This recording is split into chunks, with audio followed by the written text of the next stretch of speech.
মানুষের দুশ্মন একটা সরকার, যারা অন্যের দুঃখে আনন্দ পেত, এক ধরনের স্যাডিজম ছিল তাদের মধ্যে। অন্যের কষ্টে আনন্দ পাওয়ার নাম ইংরেজিতে বলে স্যাডিজম।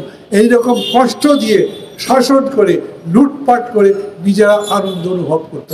আমরা এই রকম সরকার চাই, যেই সরকার জনগণের দুঃখে নিজের দুঃখ পাবে, যেই সরকার জনগণের দুঃখ দেখলে সেই দুঃখ দূর করবার চেষ্টা করবে।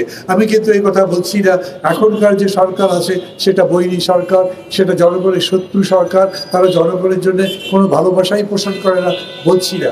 কিন্তু এই কথা বলি, এই সরকার হলেই হবে না, কেবল ভালো মানুষ দিয়ে দেশ চলে না, যোগ্য লোকও লাগবে।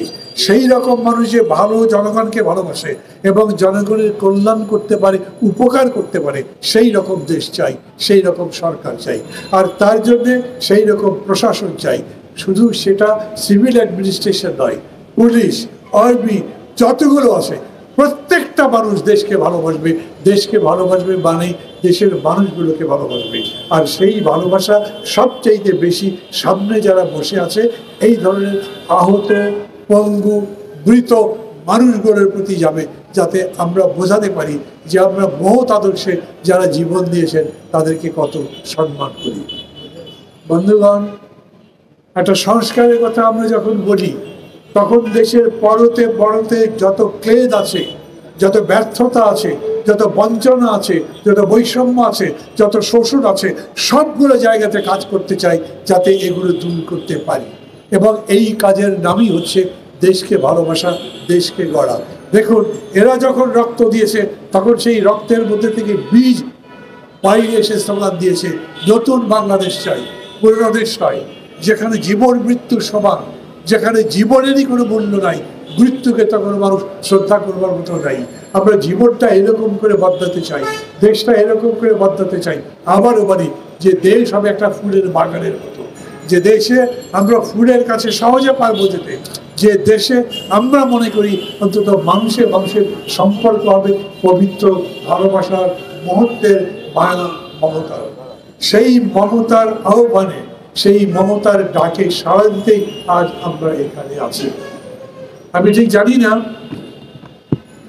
এইরকম কতগুলো মানুষ এখন পর্যন্ত রাষ্ট্রের কাছে, সরকারের কাছে কোনো রকম সহযোগিতা পায়নি। আমি একই সঙ্গে বলছি, এই জন্য সরকারকে আমি কাঠগড়াতেও তুলছি না, কিন্তু সরকারের কাছে দাবি করছি যত তাড়াতাড়ি পারেন আপনারা করছেন, একেবারে করছেন না আমি তা বলবো না, কিন্তু সেই করা যথেষ্ট হচ্ছে না। গতকালকে আমরা প্রধান উপদেষ্টাকে দেখেছি, কিন্তু তারপরে আজকে তাদেরকে দেখবো কেন? তাহলে আমরা একবার দেখতে চাই প্রধান উপদেষ্টা যখন বলবেন, যখন প্রধান শাসক যারা দেশের শাসন করছেন তারা দাঁড়িয়ে যখন বলবেন এদের দায়িত্ব আমরা নিলাম, তখন আমাদেরকে আর রাস্তায় দাঁড়াতে হবে না। আমাদের কাছে তারা আসে, কেন আসে? কারণ তারা হয়তো সরকারের কাছে যেতে পারে না, প্রধান উপদেষ্টা পর্যন্ত পৌঁছাতে পারে না। কিন্তু আবারও বলি, আমরা এইরকম একটা দেশ চাই যেখানে জনগণের সাথে সরকার প্রধানের মধ্যে এরকম একটা সিঁড়ি থাকবে যাতে সরাসরি তার কাছে যাওয়া যায়, সরাসরি তাকে বলা যায় রাষ্ট্র এবং সরকার জনগণের সেই কল্যাণের চেষ্টা করে। এখন যদি চাউলের দাম বেড়ে যায়, তরি তরকারির দাম বেড়ে যায়, আমার পকেটে যদি টাকা না থাকে চাল কেনার, সে দায়িত্ব কার? অবশ্যই সরকারের। সরকারের কাছে বলবো, যদি কেউ অন্যায়ভাবে আমার অধিকার কেড়ে নেয়, কেউ আমার উপরে নির্যাতন করে, কেউ আমার মা বলে নির্যাতন করে হাত করার চেষ্টা করে, তাহলে কার কাছে যাব? রাষ্ট্রের কাছেই তো যাই, সরকারের কাছে যাই। রাষ্ট্র এবং সরকার যেন তখন জনগণের পাশে দাঁড়াতে পারে। সেই রকম দেশ গড়বার জন্যে আমরা বলছি, একবারে হবে তা নয়, কিন্তু ধারাবাহিকভাবে এই লড়াই চলবে দেশটা বদলে দেওয়ার জন্যে। বাংলাদেশ সারা পৃথিবীর মধ্যে সেই রকম একটা দেশে পরিণত হবে যেই দেশের কথা অন্যান্য জায়গা বলবে। আমরা যখন এখন